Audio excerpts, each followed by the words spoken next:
Why is character development so important in anime? And what are some anime characters that have shown the most development? Let's talk about that.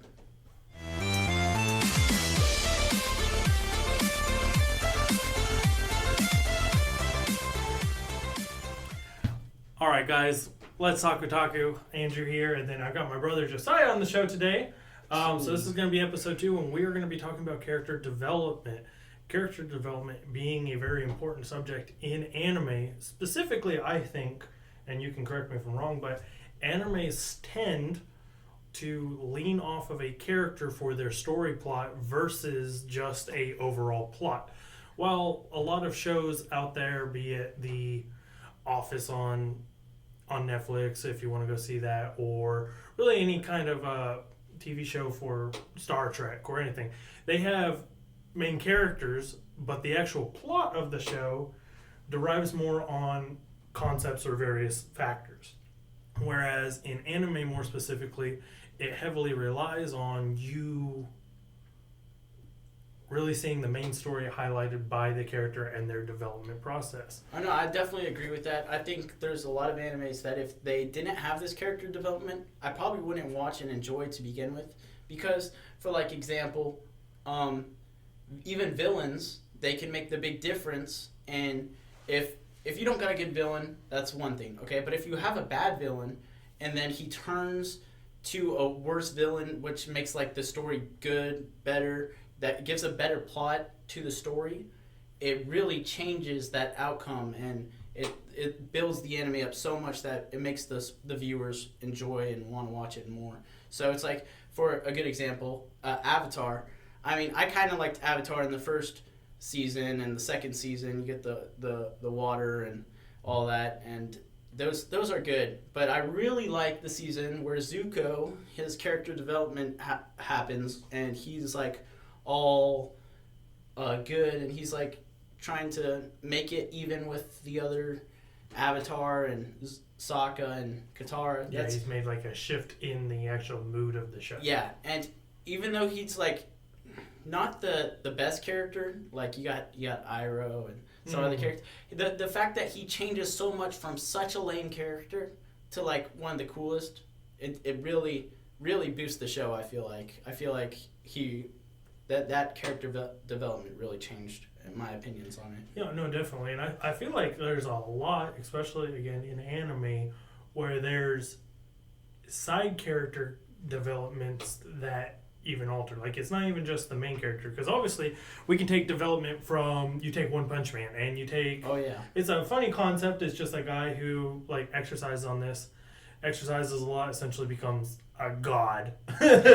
But it's a silly development, but it's just surrounding him and his development as a character as he takes on these other things and the world develops around him. It's more based off of his development as a character. Of course, most mainstream animes, like in One Piece, we have Luffy and how he's grown as a character. Yeah, Naruto, you got Naruto. Obviously, yeah, growing as characters, and the show kind of morph around them and how they develop. Mm-hmm. In fact, changing the mood of some of the shows entirely. I think, to me, one of the biggest character developments that I thought kind of set aside a show was in Soul Eater. I thought Soul, specifically, his development was so amazing because he's just kind of supposed to be the slack, goofball kind of character. He's the weapon to Maka, and, they're just a great duo, but the show doesn't run off of that being a duo and just them being powerful. It runs off of him having struggles, having him have internal problems. He struggles with himself. He struggles with socializing. He struggles with his relationship with Maka.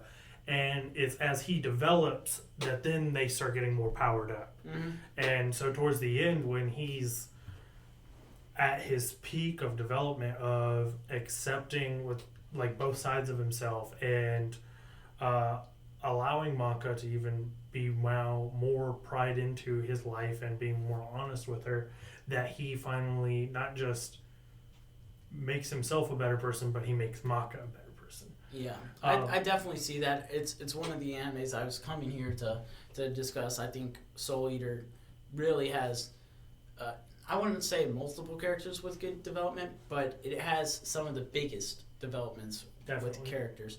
And yeah, I think Stoll was a very good example because yeah, at the start he's just very dull, very plain, and then he builds throughout the series, and you get to see like what's going on with his life and how he can affect the others, Black Star included. Like he changes Black Star and he changes Maka, and it really works. So, in your opinion, if you were to choose like one main protagonist and like one main villain that their development really altered and changed how the show felt, who would you kind of discuss or talk about? Okay, this is a very difficult question. There's a lot of animes and main protagonist, main antagonist.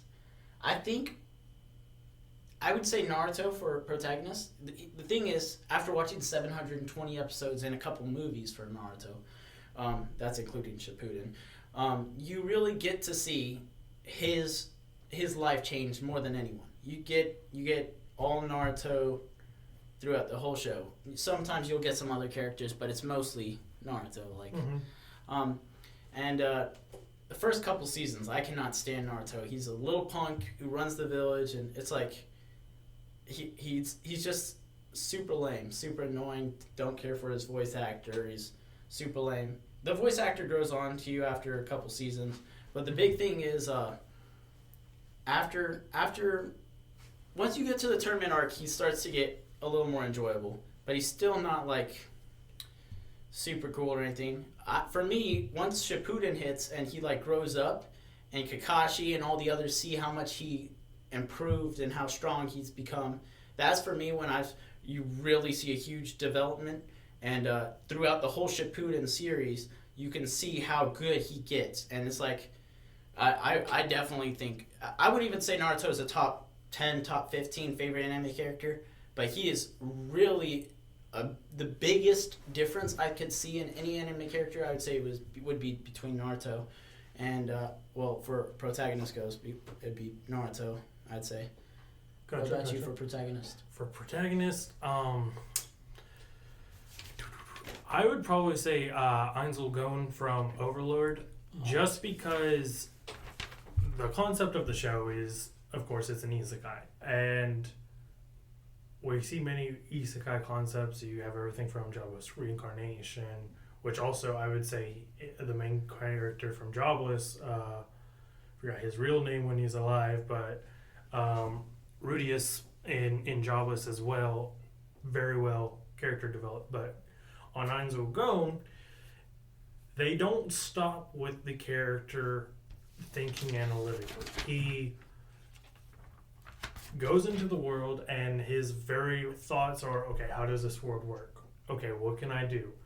And you see him, because you can hear him, which with a lot of isekais you can do this, you can hear the internal thinkings of this person because they're from another world. And these internal thoughts of, okay, do I want to still play as a bad guy because I originally in the game was a bad guy? Do I still want to kind of conquer this world, or do I want to be a hero? Do I want to have fame and glory, or do I want to have this? And you see as his development goes, it doesn't just develop for the viewers to be like, oh, we love Ainzel Gon. He does stuff that even as the viewer, you can be like, oh, yeah, he's still technically a bad guy, and I'm cheering on a bad guy. I mean, he goes as far to literally torture and still throw people in cells, but you're still feeling the character development as he grows in this world of accepting kind of the surroundings of the world and moving with them. I would say that really brings me to my antagonist. It's like the change of bad to good, but my antagonist is the opposite, Eren Yeager. I think Eren Yeager really has a huge character development. He starts off as a kid who's just extremely against the Titans, and all he wants to do is get rid of them. And his morals and his ideas don't really change, but his attitude through the series it's a huge 180. And you really see how he could go from the good guy to the bad guy, and it's like I wouldn't really consider Eren to be in the wrong for all of his ideas, but the rest of the anime and characters you can definitely see how he can be an antagonist and absolutely. You see literally a kid with ambition keep the same ambition and develop towards that, but develop into literally not just like depression, but a anger and rage of this is the only option. Yeah. To where he doesn't care if he looks like a bad guy or is treated like one. He doesn't care if he dies. He's still kept the same thoughts and process that he's had from the beginning. Yeah, but just now he just doesn't care about nothing his else. Character, to his concept of making that fulfilled has changed. Phenomenal character. Yeah, and I would say something that makes him an antagonist and a phenomenal character is at the start you could see how much he cares for his friends, and it's like, yeah, you gotta love a guy who cares for their friends, and then he changes completely. And it's not that he doesn't care for his friends, because in the end you just realize he was doing it for his friends. If that's a spoiler, I'm sorry, but it's like his goals were so out of this world. Like they were like. He had such direct goals that he did not care about anything, even ruining the way his friends saw him just to save the world. But you go ahead on your antagonist. Yeah, no, that was a perfect description of a character, because there's not really. There are shows, especially in live action like world, that there's shows that do follow a character and they are the main, and they can develop and change different ideas about them, but usually the typical system of how anime is made, or obviously the manga especially, is that the story is this character. Mm-hmm. And so obviously in the forms of cartoons or anime, obviously in this in normal like Western cartoons, the more concept character development of this roadrunner runs away from this coyote, like that's not really character development. Or even in some different shows that we have had, they more either have gimmicks or different things that the world is, and they are there. You can even take shows like Adventure Time, or trying to think of some other ones. What's the one with the Mystery Shack and Chip and Marble? Oh my gosh. Mystery. No. Oh no, not Gumball. That was escaping me. Oh my gosh. I don't watch shows like that. Well, it's a really good show. What the heck was it?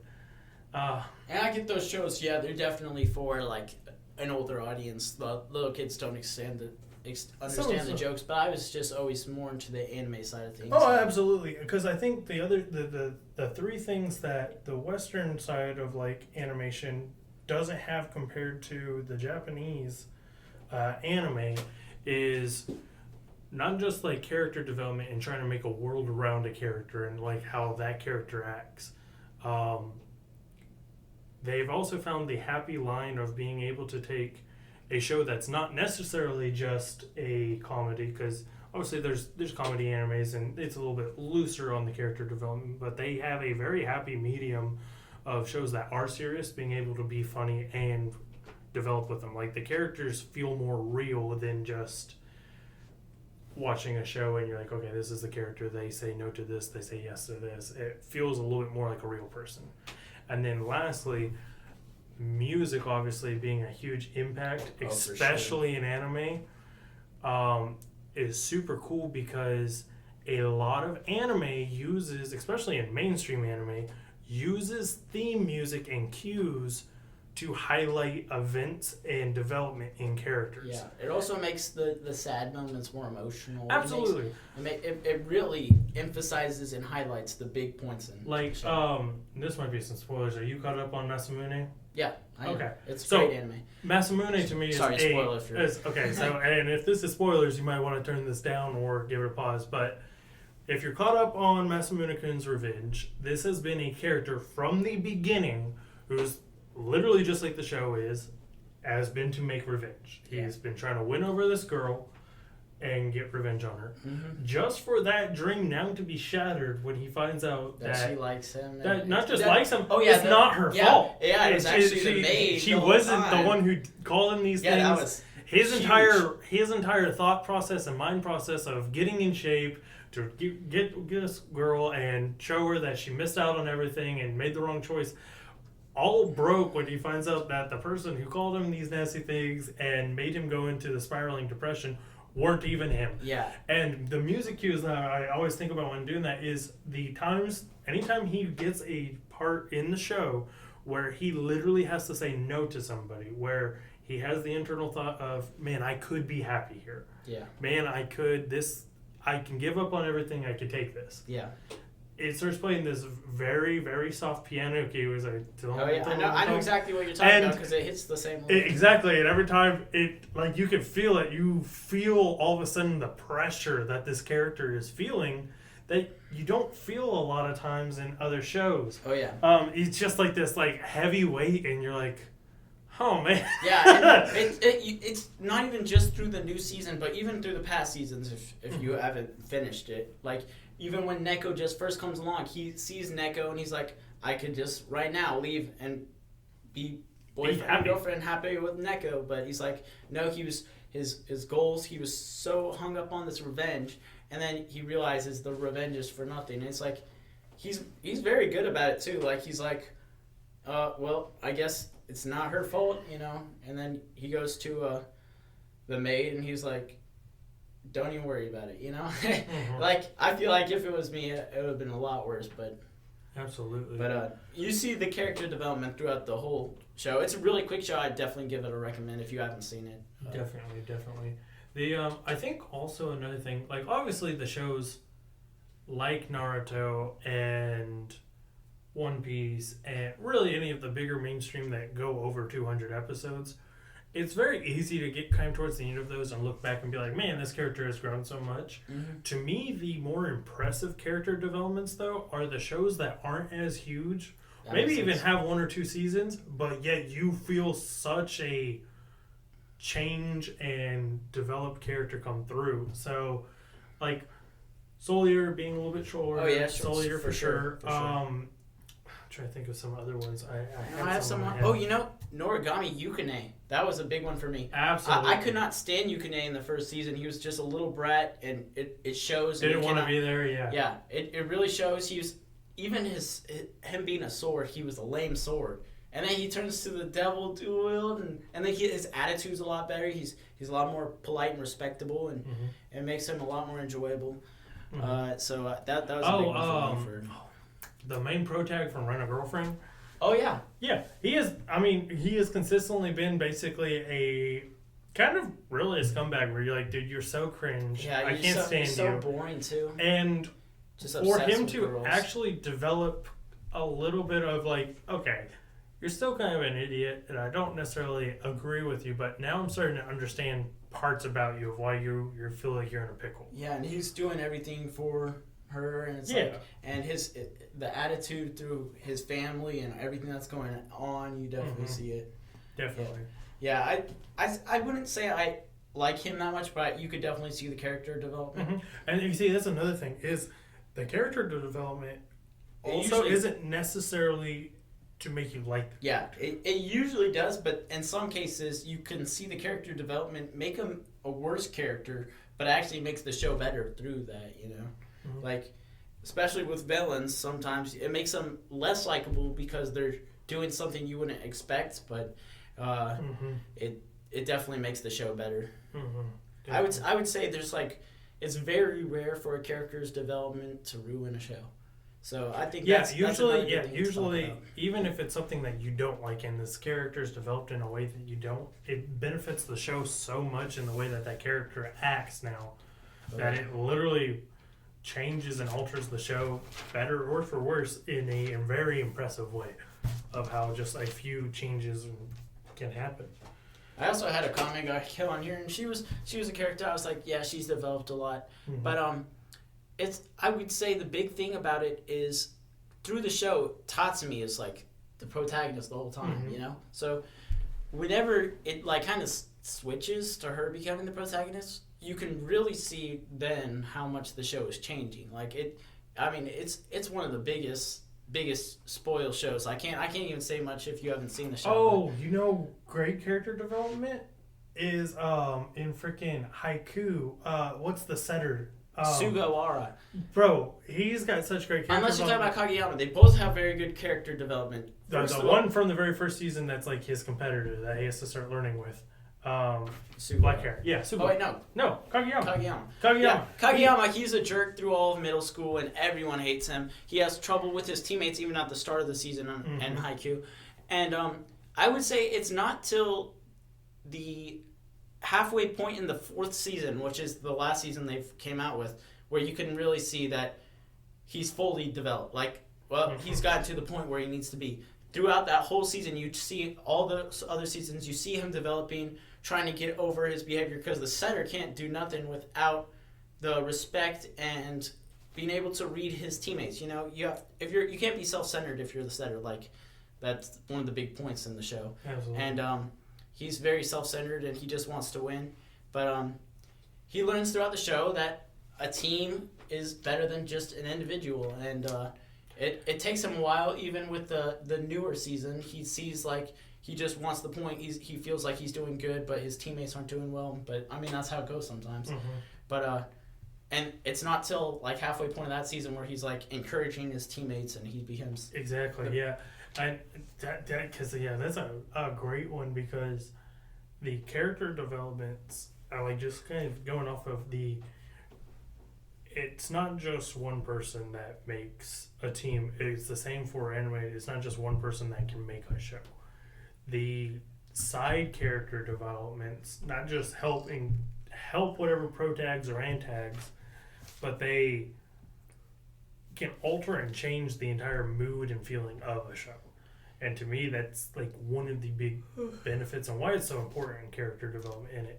And that's why animes that do end up having kind of cardboard characters, like they're just like cutouts, they don't really have any development or anything further, that they suffer a lot and they don't do as well. Is there any bad developed characters that you could think of off the top of your head, like especially some characters that like kind of they had the opposite effect. Let me think. I actually had a couple that I was... Ash from Pokemon. I really liked Ash in the first couple seasons. He was snarky. He had the greatest comebacks and remarks for anything. Yeah. Especially and it's Misty. like, you don't really notice it if you don't watch a lot of Pokemon. But after the Indigo League and a little of the newer stuff, like, he's like that. He's great. But after that, he just totally drops, and he's just super boring, and it's like, it feels like he goes back to the very start of the show but becomes dumber and just forgets all of his knowledge, you know? And even with some of the Pokemon that he sees, it's like, I get they're doing it for the show and the new people that don't know the Pokemon, but he's seen this Pokemon tons of times, and he's just like, what's that Pokemon again? And you're like, bro, shut up, you know that Pokemon, you know? But there's some other ones, like in I had one. Twin Star Exorcist.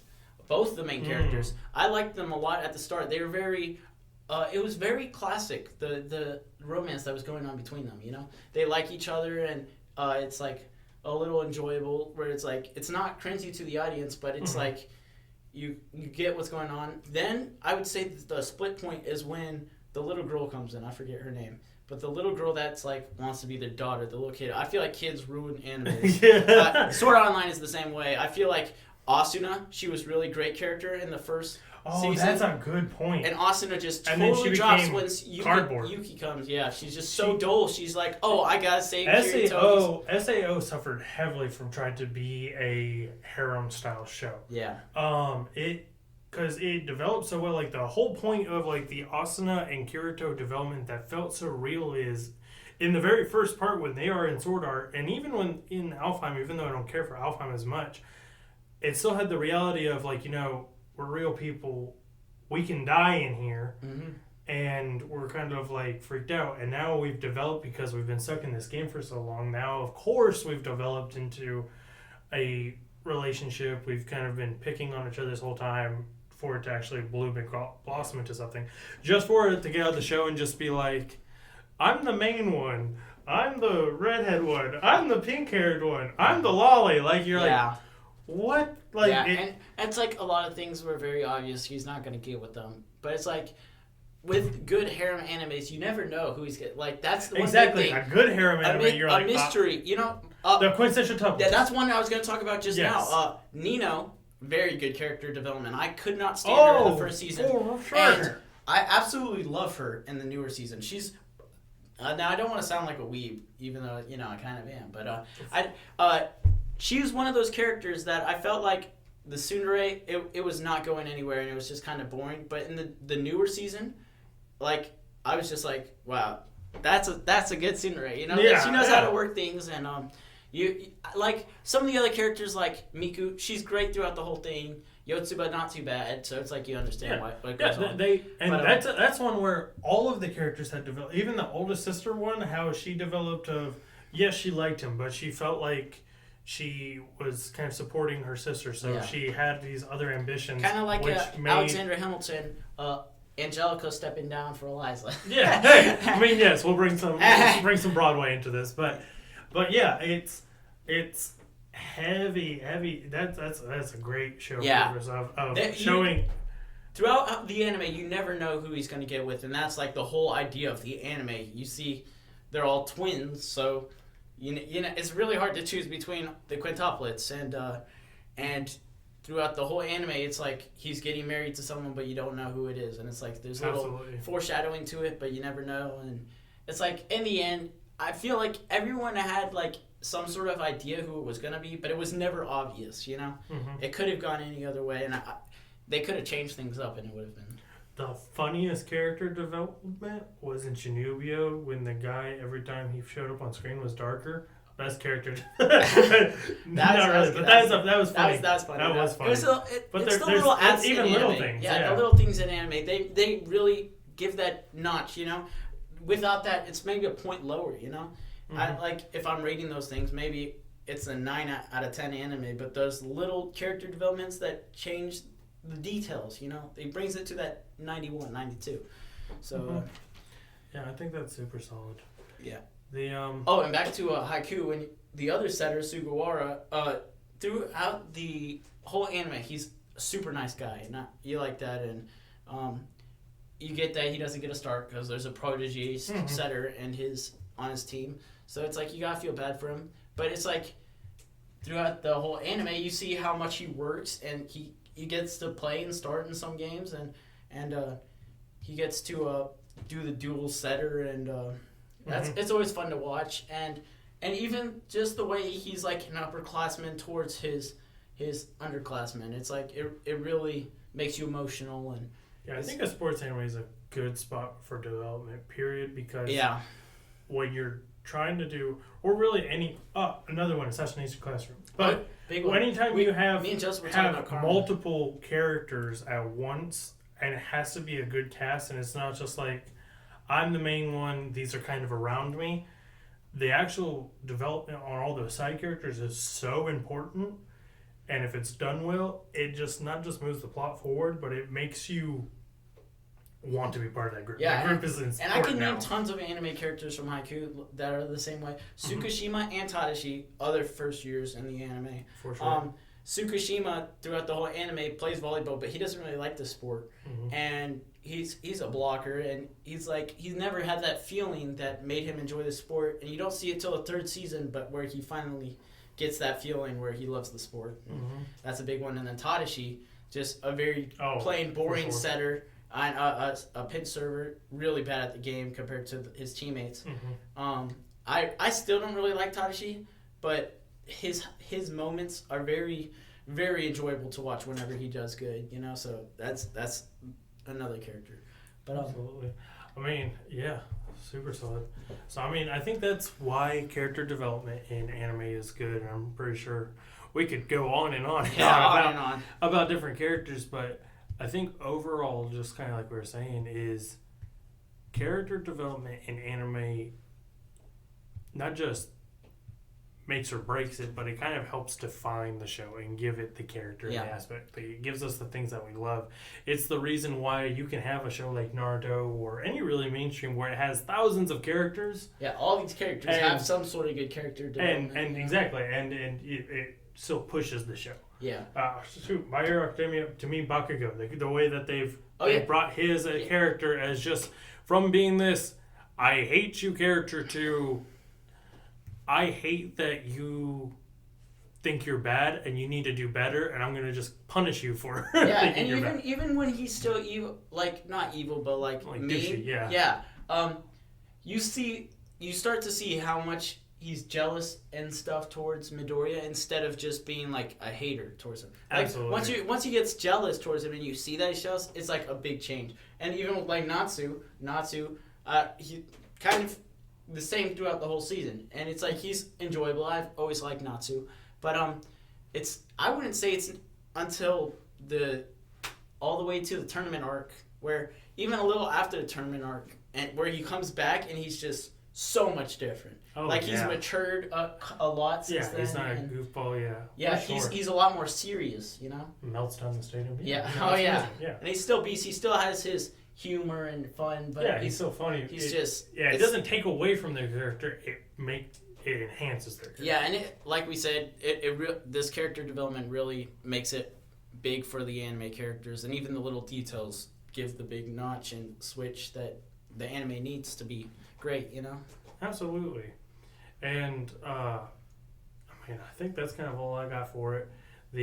What you should do is not just like and subscribe, but you should put in the comments any of the characters that you think that not just had great development, but had great development so much that it altered the actual feeling of the show. Characters that, they had little kind of parts in the show, but really changed it, because it would be super cool to kind of see the different thoughts and comments in there. So definitely drop a comment if you've got a character that you like the character development on. Oh yeah, I really enjoyed to see other people's perspectives on these things, and absolutely. Even if I'm not checking all the comments. Absolutely. But I mean, to see it's like cool. Other people's view on like how someone else develops, it's really like I see some character development, and then some people see some things different than me, and I can see how they see it, but it's like I would never have thought about it. And absolutely. It's really interesting to see the way other people watch anime. You know, like throughout some animes, I'm usually a big fan of main characters. A lot of people are like, oh, it's just a main character, another main character I don't care for him, but I've always been like a sucker for main characters. Oh yeah, I get that. Like a good main character, again, is what defines the anime or the show.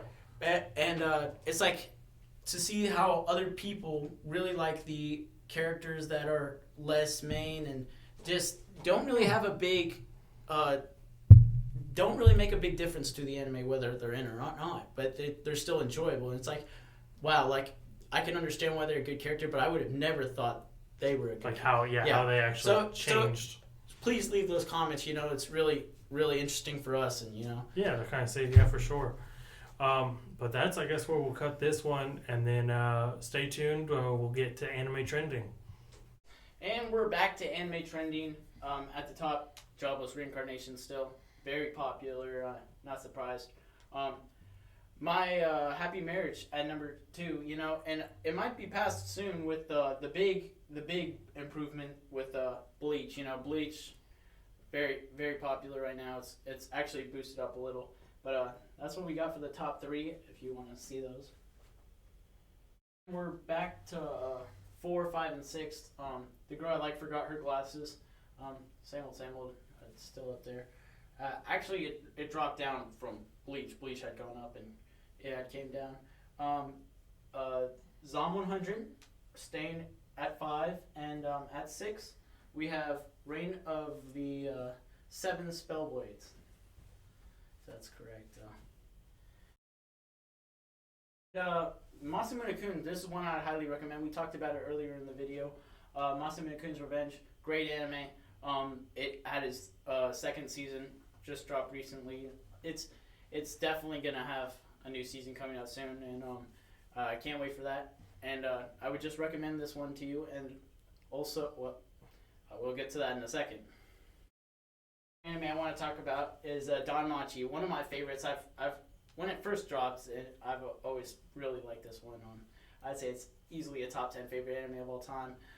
It's actually on its 5th season coming out soon. I've watched the first 4. It's really good anime, or it's 4 part 2. I think they did it like Haikyuu. Very good anime. Very great characters, very good character development in this one, and highly recommend.